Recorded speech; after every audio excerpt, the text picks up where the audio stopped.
Hello, I'm Jon Pascarella, and I'm going to go over my method of doing some simple composite fillings.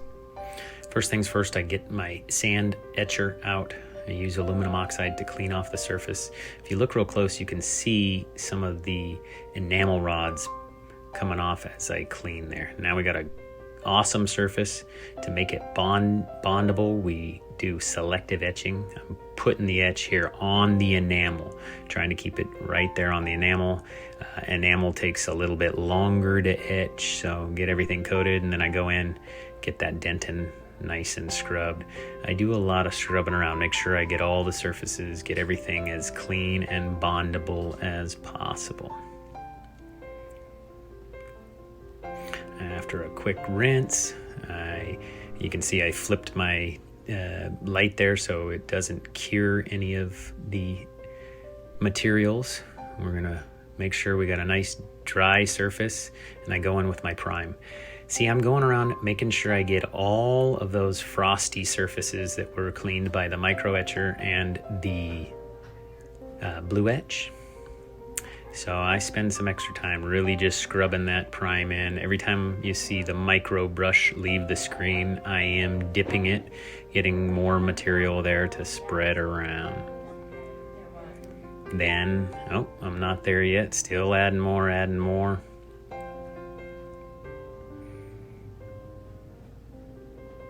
In comes my air only, drying off, blowing away the prime.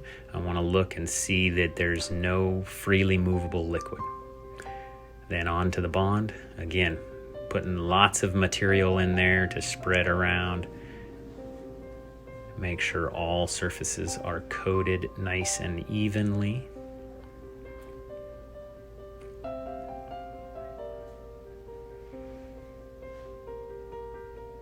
Another hit with the air only. I want all of that bond material out of the deep spots in the filling. Nothing pooling up or moving around when I blow it off. Once it's nice and even, hit it with the light cure. Now we're ready to put some filling material. I will put some flowable in spots that I think are a little bit deeper or a little bit more narrow. I use it kind of as a wetting resin for making sure the packable composite flows in the area. As you can see, I keep that tip buried down into the prep as far as I can. Always overfill. My go-to here is the acorn burnisher.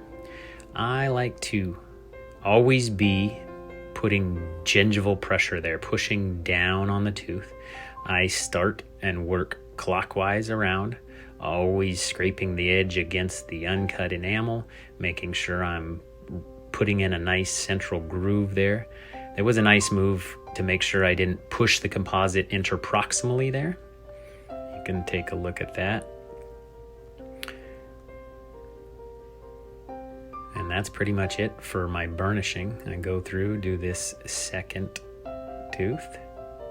Again, start always putting pressure down towards the tooth, always making sure I have one side of the acorn burnisher on enamel so I don't put an underfill area. Always putting pressure down to make sure the composite flows into all of the nooks and crannies.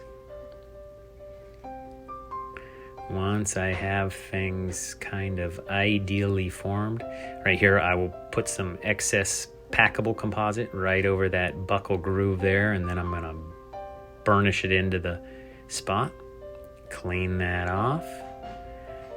Then I come back with a micro brush with bond on it. I like a less bond, so you can see a little too much bond. I went and wiped it off, and now I'm going around and just adapting the composite to the enamel.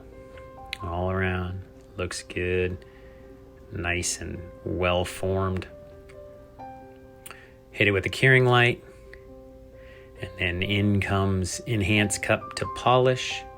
Very minimal polishing here, and we checked our occlusion, and very little high spot on number 30.